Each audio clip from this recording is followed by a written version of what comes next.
Hello, Karen. Hello, Steve. Thank you for having me. I appreciate that. My name is Karen Fry Weisbrick, and I am very lucky that I have been coming up here all my life. I started coming up here when I was 6 months old in the summer of 1954. Um, my family has been coming up here since the 20s. My great grandparents and my grandparents and my mother, when she was 3 years old, came over from Estes Park one summer, and they never left. The photos have been wonderful to look at when they came over because the women had to wear dresses at that time. So we have photos of my grandparents, great grandparents, aunts in fur coats and sort of flapper style hats and things like that. It's just quite charming. They started out by renting. When my mother got here,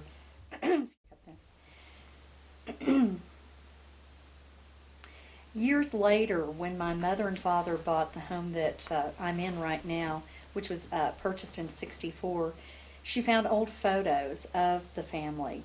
And she realized that when she was 3 years old or 4 years old, that her parents, my grandparents, actually rented the house next door to this very home.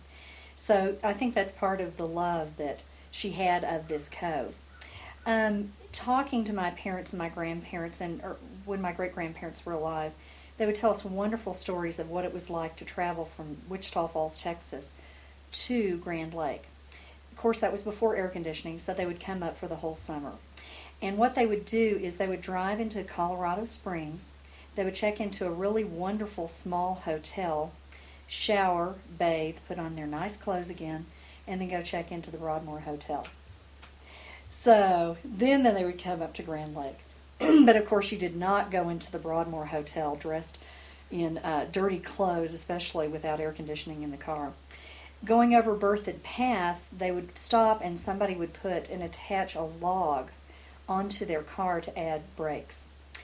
My parents actually met up here in Grand Lake in 1946. My father had just returned from the war, and he had heard about this very nice family called the Cannon family. Some people had put him in touch. He saw my mother at a party, and he went up to her mother that night, even though she was only 16 years old, and he was a little bit older than that, and he told my grandmother that he was going to marry my mother. My grandmother just about lost it, saying, let's don't rush into anything. But 3 years later, they did get married. So every summer from that point on was like a honeymoon for them up here. They loved Grand Lake, and that really passed on to us. My grandparents had a home that is now currently owned by the Heckendorf family. They sold it in 1956 for $20,000 with the intent of purchasing another home that their growing and expanding family could live in. At that time, they decided not, or at a later point, they decided not to to buy, but move to a different area for a second home. But my parents kept coming up. We rented Whispering Pines, which is owned by the Downing family. We rented that for about 5 to 6 years. It took my family 10 years to find the home that we now have. And it has just been a wonderful home for us because it has a lot of age to it and personality. It has a 2-story boathouse, which was great growing up because the kids could be down there playing and having parties, and the adults could be up here playing and having parties. So, growing up in Grand Lake as a child was just a fun experience. My friends were typically the children of my parents' friends that they grew up with also, or my mother. And those relationships were also the children, for the most part, of the generation before them, friends of my grandparents. So we had this wonderful heritage, and we all knew it. And we just had the best time up here. And every time we left, we'd write to each other all winter long. We just got so homesick for each other. Couldn't wait till Grand Lake the next summer. And we'd all come up here and just start. It was like we picked up where we left off, sentence-wise. We loved to hike. We loved sailing. This was such a place where parents could let us just run free, and we did. And we did get in trouble for it at times. But One time we decided to take a bunch of the putt-putts or little fishing boats over to the islands on Shadow Mountain. Well, we stayed a little bit too late, and it was about 11 o'clock, so Lee Hooper Henserling and Janet White and myself were coming back in the putt-putt with a flashlight just coming from the islands over through the channel. And as we approached the channel, we looked up, and here was my dad and Stoddard White and Bert Hooper waiting for us, staring down, and we knew we were in such trouble. And we got home, they laughed because they knew we were safe. But we did things like that. It just seemed like such a safe haven up here. And it was a way where we rarely watched TV, so we could just imagine and explore and have a great time. Backing it up, when we were a lot younger, the rocks were castles to us, and we would just play, and or we were Indians and cowboys, and we could hide behind these big, massive rocks that we found everywhere. In the early 60s, the area around Chipmunk Lane was not developed, so we would take horseback rides down this beautiful path and into the meadow that is now condominiumized on Shadow Mountain Lake. Let's see, what else can I say now? Something we all really enjoyed doing was playing practical jokes on each other as children and growing up, and still as adults. It just seems to be very befitting for Grand Lake. So it was not uncommon that we'd come home and our beds were short-sheeted and just silly things like that. And two of my favorite practical jokes were one night, Lee Hooper Henserling and Diana Schinken and myself were coming back from the movies uptown. So we were going down the East Inlet, and we were walking across the bridge, and we had our flashlights, and we were always a little bit scared of that area because that was a long walk, and at that time we weren't worried about bears, but we were just, it was just frightening. So we were walking across the bridge, and we didn't know that our guy friends, Dave Thomas and Tim Thompson and some of that crowd, were actually hiding underneath the bridge. And they reached up and they grabbed our ankles, and we just about shot into space because we thought we were going to be killed. And of course, they just had more fun giving us a hard time. Another practical joke that I just will always love involved my brother, Howdy Fry. He and Tom O'Donnell and Rob Rinker and I think Stoddard White Jr. were driving to our house one night, and they realized that at Dave and Haven Lodge there was a fishing boat on a trailer. So they decided it would be really fun to put it into the Dave and Haven pool, which they did. And then they took photos of each other standing in the boat. And of course everybody in town was wondering who did this practical joke and what was this prank. Well, these guys were 15, 16 years old, so they weren't smart enough to think this through because they took the film uptown to the Grand Lake Pharmacy to have it developed. Well, if the pharmacist saw it, he didn't say anything when it came back. But my mother, Barbara Fry, went up to pick up the photos, and of course she looked at them. And actually she just started laughing that her son would do something like that. I think she was actually very proud of it because the tradition followed. She and my dad had always done a lot of wonderful practical jokes. I just think growing up in Grand Lake was a treasure that I can't imagine what my life would be like if I didn't have it. And I always felt so sorry for my other friends that were going to Florida or Gunnison or wherever, and I just thought, but you don't have the beautiful mountains that we do, and you don't have the lake, because the lake gave us such fun freedom, and we loved sailing, and we enjoyed so much getting to know each other and being competitors. Now, this is before we had sailing school, so we all taught each other, and we'd go out in old lightnings, and we had whistlers that we would learn on, and then advance. So, excuse me, I had the pleasure of sailing with my brother and sister. Mom and Dad purchased us and gave us for Christmas an M20. So number 325, it's still here on the lake. And we decided it was aptly called the Chaos. And it was to have a 13-year-old brother telling his big sisters how to sail and what to do was always hysterical. And we'd come home and Mom and Dad would say, it looks like we need to have a family council. Let's all sit down and let's talk through everything, and we would, and we just would laugh and laugh afterwards. After we, I'd go out for about a 30-minute walk and cool down, and then I'd come back and laugh, but we, sailing with my brother was great because he's a very, very fine sailor, and I learned a lot. But one time we were sailing down towards the Peak Buoy, and we were on a huge downwind run, and we knew that we were in for trouble. Every boat was over, every single boat. And anytime you go into what we called Tornado Alley, when you saw those other boats going over, you knew you were in for it. So we were just on this huge plane, and we were just hanging on for dear life. And we did go flying over, and in fact we turtled. And later a friend of mine, Kurt Morrill, said, Karen, all I could see were your feet flying through the air, these pairs of topsiders just going over the top. And I did a somersault over backwards and then fell into the sails.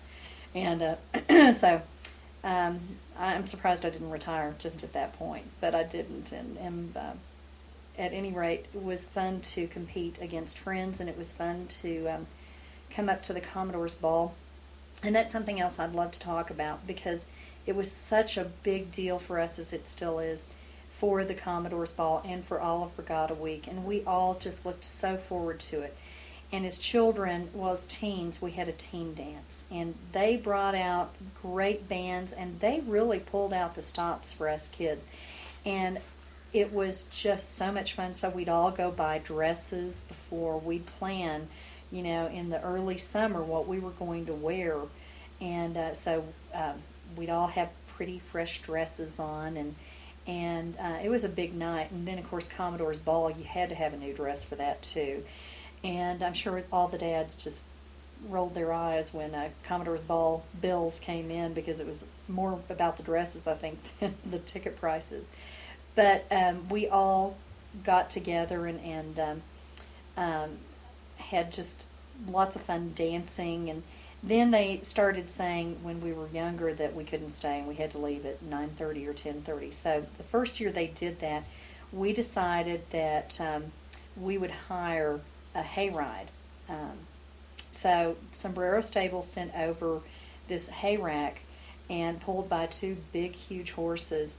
And we went over to Shadow Mountain, where the condos are now. And actually, I think that was probably more dangerous, us being there, than staying at the dance. But we always did really, I think, very creative things like that. Let's see, what else can I say? As soon as school was out, we knew it was time to come to Grand Lake. And this was during the time period when most mothers did not work. So all the moms would load the kids into the station wagon, and we'd all convene and meet up here. And so Mother and my sister Sissy and my brother Howdy and myself would stay up here pretty much all summer. And my father would come up and stay for the month of August until he retired. And then he was able to stay up for the whole summer also. One of the fun deals that we did entertainment-wise was we would go to the movies at the wonderful old, what is now the community center. And I just remember it was always so cold at night, and we'd have our parkas on, and we would wait outside in a line, and they'd open the doors, and we'd smell that popcorn, that buttered popcorn. It was just unbelievable. For some reason it smelled better up here, and I think it was because it was with that mountain air. But the movie theater would send out through the post office a calendar each month, and they would change the movies about every 2 days. So I'm sure we just drove our parents crazy, because we would try to go to the movie almost every night or every other night. And we saw some really fun movies up here that were probably about 2 or 3 years old, who knows. But we would sit there, and it was very primitive, and not really very comfortable. And one of the aspects of the movie theater was that it also had the siren for the volunteer fire department.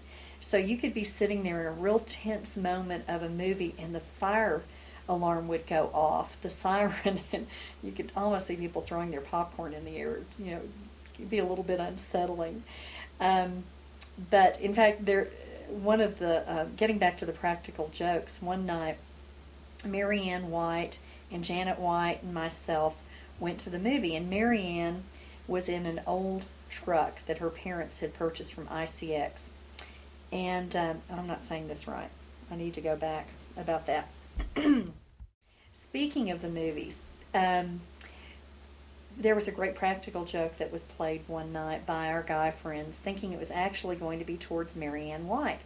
Well, Marianne White drove this yellow and black old ICX truck, and it was just famous up here. You know, you always knew when the Whites were out because you'd see this truck tooling around. So anyhow, the guys figured out that Marianne was in watching the movie. And what they didn't realize is that her parents, Stoddard White and Maggie, had borrowed the truck and had gone to the movie. So they took this sucker fish that they had caught and they put it on the throttle, mouth down. So they just thought that was great. And of course, Stoddard, who didn't always have a sense of humor, came out and put his hand on that sucker fish. And so the guys heard about it. He didn't think it was very funny. But we had a lot of fun memories at that movie theater. And it just was a wonderful tradition up here because we didn't have TV up here. So that was our way to have a little bit of entertainment. Besides that, in '67, the Troupe opened, which is now the Rocky Mountain Repertory Theater. And so we supported that, and that was in the old, eventually became, it was situated in the old Pinecone Inn, which is now torn down, and is a parking lot. But we supported that too, and that was really important to go to. And I think it was a wonderful way for our parents also to get us out of the house so they all had just a wonderful social group up here. We did have one near tragedy in 1971. I remember it was June 3rd. I had just gotten home. I was in boarding school, and the phone rang around 2 or 3 in the morning. And this is in Wichita Falls.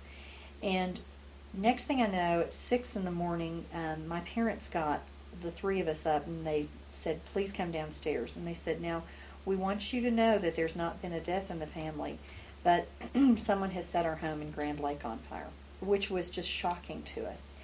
And we had no idea how much damage it was, if it was still standing or what. There was a group of people here who wanted to set David Haven Cove on fire and try to buy us all out, and buy the land at discount. Of course, obviously, that did not happen.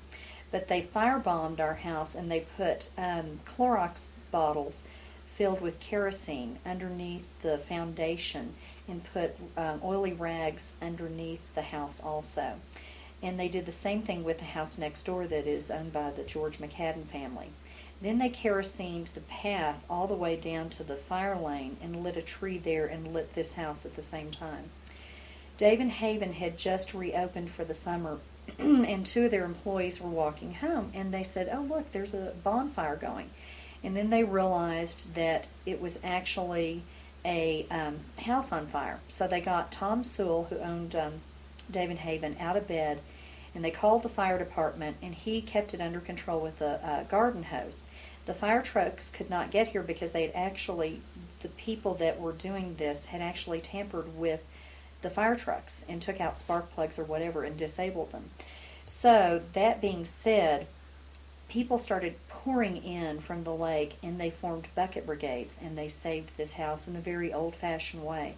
And to this day, we're still hearing people come up to us and say, hey, I helped save your house that night. Tom Blickensturfer about 3 years ago said he was coming home from the movies and saw the house on fire and joined the line. And I think that's so much like the community spirit of Grand Lake. When we came up here, of course, we were devastated, but we were so grateful that it was just pretty much the back side of the house. And we would go uptown, and people that we didn't even know would come up to us and say, we hear you're the family whose home was set on fire, and we are so sorry. And so many of the local town people opened their homes to us and said, please come stay with us while you rebuild your home. We didn't have to do that, but everybody's generosity was just really overwhelming, and it made us feel a lot better about what had happened, because you can imagine, I was 17 at the time, to think somebody had set our home on fire was very frightening. We rebuilt it that summer, and it's just good as new and still has a lot of the same charm.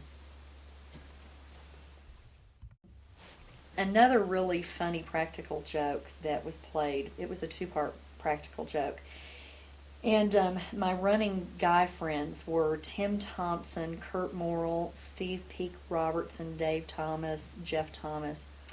And Steve and Tim were sailing together one summer. This was probably in about 73, and they were on an old D boat. Well, Steve decided it would be really funny to chain the D to the lift just before the race because he really didn't like sailing that much. So Tim came, and here he couldn't get the boat off the lift, and he was furious, but he said, well, I'll get you another time. And then he didn't do anything the rest of the summer, so Steve thought this was great. So he was ready to leave. Now, we called Steve Eldo because he had an Eldorado. And so Steve Eldo was getting ready to head back to college to Florida. And he had to leave early in the morning, about 6 o'clock. Well, what he didn't know is that Dave and Tim and Jeff and Kurt had stayed up all night, and they had dug a moat all the way, a trench all the way around his Eldorado. And so it was about 4 or 5 feet deep, so there was no way that he could leave on time, and he had to spend the rest of the day pretty much filling in the moat. So, now another funny practical joke was more recently. It was probably, it was in the 90s, and this one is very famous up here. Ryan Housen went around one night and changed out all of the sailboats off the lifts. So the next morning, if you had an M, you might have an E on your lift. And that doesn't sound very dangerous or where it was problematic, but everybody was ready to go sailing. So they had to drive around the lake and figure out where their boat was. And, it was really funny. And this guy, Ryan was probably about 15 or 16 years old at the time, so he thought he had really pulled one. So here are all of these men that are in their 40s that decide they are going to get Ryan. So at the Winners Cup cocktail party, they all had everything synchronized, and Ryan came up to several of them and said, "Oh, I got you guys, didn't I?" And they said, "You did, you really did." What he didn't realize is that one person was going over, getting his boat off the lift. Another person was waiting at the boat docks, or at the launch. They trailered it. Then the next person waited for them up at the Grand Lake Lodge. They put this I think it was an M20, they put it in the swimming pool up there. Set the sails, everything. And this was on a Friday night with lots of tourists. In fact, I believe that there was a boatload of not a boatload, but a busload of Japanese. So they were all taking photos. Everybody just thought it was hysterical. So Ryan had no idea, and he went up there for dinner after the Commodore's, after the cocktail party, and saw this boat in there and just about died. And of course, it's a lot easier to put a boat in a swimming pool than to take a boat out of a swimming pool. So he had to get all his buddies up there the next day, and it was a little bit hard to get it out. But they all finally, I think it took about 8 of them, and they finally lifted it out. Well, how did the lodge appreciate it? Oh, the lodge loved it. They took photos, and for years there was a photo of the sailboat in their swimming pool that they had on display. I think it was a very proud moment. Just really recently in my tenure here in Grand Lake have we really had bear problems. When I was a little girl, I remember hearing about a bear once. And I would say in about the last 10 to 12 years, we have had bear issues that we've never had before, where they've wandered down the street or they've gotten into our trash and such like that. So we have learned how to work with it, but in the early stages, we really didn't have tamper-proof protection for our trash cans and such. So we would all come out every night and or every morning, and the bear had been out, and going through our trash. So, one of the stories about that, I had seen on Good Morning America how if you put strips of ammonia, sheets soaked in ammonia, it would keep the bears away. So, I told this to my husband Gunther.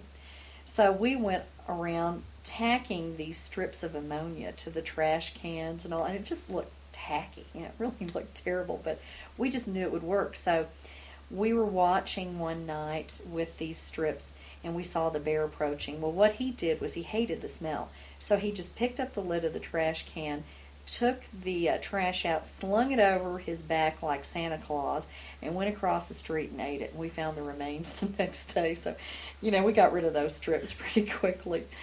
But my sister was going to celebrate her 50th birthday. So we're going to have dinner for about 30 people. And I had gone down to Denver or Granby, I forgot which, and gotten pork tenderloin for 30 people, strawberries, all sorts of food, sparkling water, and wine. We woke up and we saw that the door was open to the wash house where we have a spare refrigerator. We thought, uh-oh, what's going on? So we went down there. The refrigerator door was open. Pork tenderloin for 30 people, gone. Strawberries, gone. He had actually, with his fist, had hit the glass for the vegetable bin, shattered the glass, so he enjoyed strawberries and crumbled, shattered glass. He got into the sparkling water. He was able to puncture the plastic containers and drink that. He left us the wine, which was very thoughtful. But the rest of the food was gone. So we had to go back out and buy food all over again for this bear. Well, the bear got more and more aggressive here at the house. And one night about 2 in the morning, I heard him, and he was lifting up again the lid to the trash bin, and he was going through it, and all of a sudden it dropped and slammed down. And he could actually smell a watermelon next door over the hill at our neighbor's house. So he walked up the hill, and they were having quite a party over there, and walked up the hill and started eating the watermelon. So I called the next door neighbor and said, Arlene, there is a bear at your window right now, so don't go outside. And so she came over to the window, and I think she was as scared as the bear was. I think he was very frightened to see a human at that point. So I asked her, would you like me to call the wilderness division, or excuse me, the sheriff, and because it looks like he's trying to get into the screened-in porch. And she said, yes, please do. So we did. Well, within about 10 minutes, the sheriff and the wilderness division head were here on our side yard with guns pointing at this bear, and they walked up to him and they said, shoo, shoo, bear, shoo. I thought, oh, great. I'm sure that's really going to work, and that's going to scare the bear. Well, the bear just looked at him and kept eating the watermelon. And finally just ambled, walked away. And I said, well, you had those tranquilizers guns ready to go. And they said, oh, no, you don't shoot a bear with a tranquilizer in this area because it takes them 15 minutes to go to sleep or whatever, and they would be so angry they'd kill people. So we have to be ready to shoot them. Well, obviously this bear was getting more and more aggressive, so they agreed to put a cage here on our lot to trap the bear. And it took them 2 or 3 days to do it, and we finally caught it. And they took it away and released it to another area. But my sister and I went up to see the bear, and it was this big old mangy bear. But the bear looked at us and started crying like a baby. And I will never forget that sound. It was so haunting, and I felt so badly. I just wanted to open the door and say, come on out, little baby. But, of course, he would have just had me in mincemeat, form just very quickly if we had done that. And, of course, we didn't have the ability. But I'll never forget hearing this bear just bawling like a baby. And it still haunts me, actually, a little bit. But the bear, was trapped, released, and we don't believe we ever saw him again. But within about 4 or 5 days, another bear came and took over his territory and started roaming this area. Again, I would like to say I think how lucky I am to have grown up as a child and now be an adult here in Grand Lake and to have that as a treasure trove of memories. I have only missed 3 summers in my whole life of Grand Lake, and it is such a lure and it's such a history to me. And I spend my winters with these wonderful memories in the back of my mind. And any time that I want to get away from the stress of business, I start focusing and thinking about the beautiful trees and such. And I truly believe in my heart that the face of God is Mount Baldy. And I look at that and I see it and I have such a peace. Grand Lake is a wonderful place to philosophize, to have fun, to develop a spiritual life here. The Indians felt like it was a very holy place, and you can sense that. And I see guests come up, and I see the look on their face, and then how they start understanding and getting Grand Lake. And there's so many evenings where we have sat around this fireplace to my right and tell stories and then start talking about really deep things that we probably wouldn't do back in the business world or in the hectic real world. One last thing, our joke in our family is, what is reality? Is it the 50 weeks you work to get up here for 2 weeks, or is it the 2 weeks that you spend up here with the other remaining 50 weeks? I'll tell you, it's the 2 weeks, or it's the time up here. That, to me, is the reality of my life. So thank you very much for interviewing me.